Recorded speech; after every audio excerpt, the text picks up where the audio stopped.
दंतेवाड़ा बीजापुर सीमा पर बड़ा एनकाउंटर, 18 नक्सली ढेर, डीआरजी के 3 जवान हुए शहीद। बीजापुर के पुलिस कैंप में दी गई अंतिम सलामी।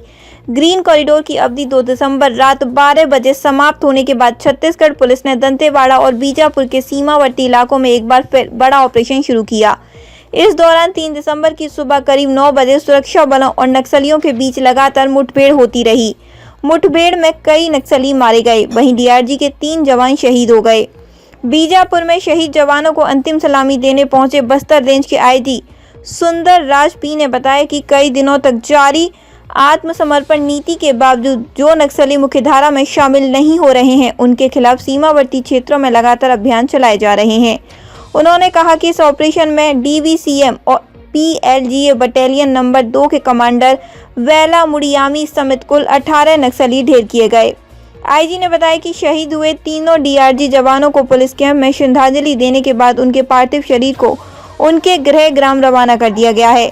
सुंदर राज पी ने स्पष्ट किया कि सरकार की आत्मसमर्पण नीति अभी जारी है, लेकिन जो नक्सली हिंसा का रास्ता चुनते रहेंगे, उनके खिलाफ सुरक्षा बल भविष्य में भी इस तरह की सख्त कार्रवाई जारी रखेंगे।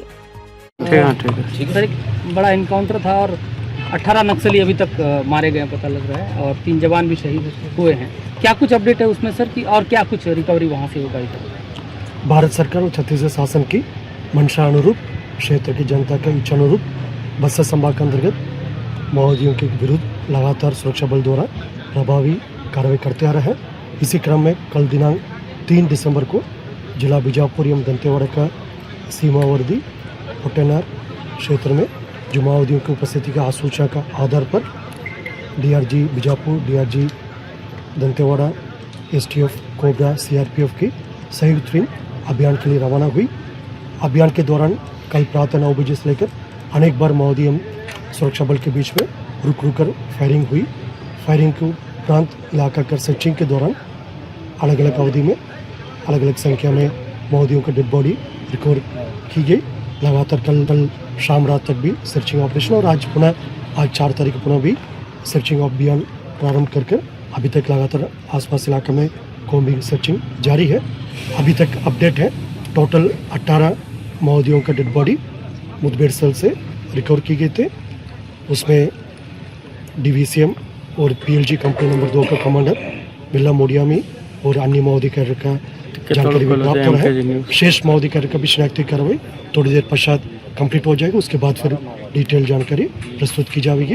मुठभेड़ स्थल से एलएमजी, एसएलआर, इंसास, AK-47, 303 जैसा काफ़ी बड़ी संख्या में ग्रेडेड वेपन्स भी, ऑटोमेटिक सेमी ऑटोमेटिक वेपन्स सुरक्षा बल द्वारा बरामद की गई हैं।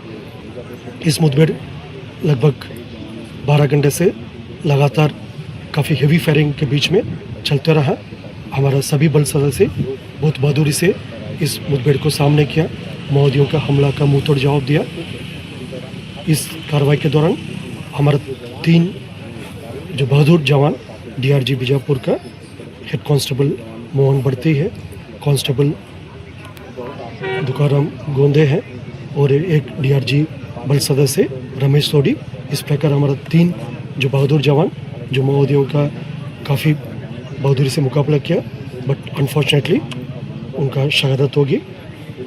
उनका तीनों शहीद जवान का आज 4 दिसंबर को बीजापुर पुलिस लाइन में उनकी अंतिम सलामी जनप्रतिनिधिगण, वरिष्ठ अधिकारीगण, परिजन और समाज के लोगों की उपस्थिति में की गई।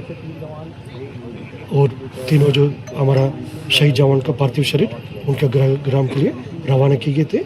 इस मुठभेड़ में हमारा 2 और जवान घायल हुआ। दोनों घायल का भी स्थिति खतरा से बाहर है और उनका समय पर इवैक्यूएशन करके एयरलिफ्ट की गए थे। उनका भी इलाज रायपुर में जारी है। डॉक्टर के अनुसार दोनों हमारे घायल जवान खतरे से बाहर और एक और अन्य जवान जिनका कार्रवाई के दौरान पैर में स्पेन हुआ, उसको भी रेफर किए गए थे। उनका स्थिति भी अभी खतरे से बाहर और सामान्य है। इस प्रकार सभी घायल जवानों का अभी समय टाइमली इवैक्यूएशन करने से उनका ट्रीटमेंट अभी लगातार जारी है। आसपास इलाके में अभी भी सर्चिंग जारी है। अभी और नक्सली मारे गए होंगे, हो सकता है। आमतौर पर जिला दंतेवाड़ा और बीजापुर के सीमावर्ती इलाका में वेस्ट बस्तर डिवीजन की कैडर साथ साथ जो पीएलजी कंपनी नंबर 2 का कैडेट्स की उपस्थिति का आसूचना के आधार पर इसके पूर्व में भी अभियान संचालित किए गए थे और कल वाला अभियान भी उसी आसूचना के आधार पर ही टीम्स रवाना किए गए थे। इस इलाके में जो Bairamgarh area committee, Gangaloor area committee और पीएलजी कंपनी नंबर 2 आमतौर पर इन कैडेट्स की उपस्थिति रहते हैं, क्योंकि अभी प्राथमिक जानकारी हमको प्राप्त हुआ है। जैसा जैसा कैडेट्स का शनाख्ती हो जाएगा हमको और स्पष्ट जानकारी मिल जाएगी उस मुठभेड़ के दौरान उधर कौन कौन से फॉर्मेशन का या कौन से अन्य जो सीनियर कैडेट्स या एरिया कमेटी सदस्य या पीएलजी प्लेटून का भी यदि कोई कैडेट्स उपस्थित रहा होगा मेरे ख्याल से अगले 2-3 घंटे में और आपका अपडेट मिल जाएगा।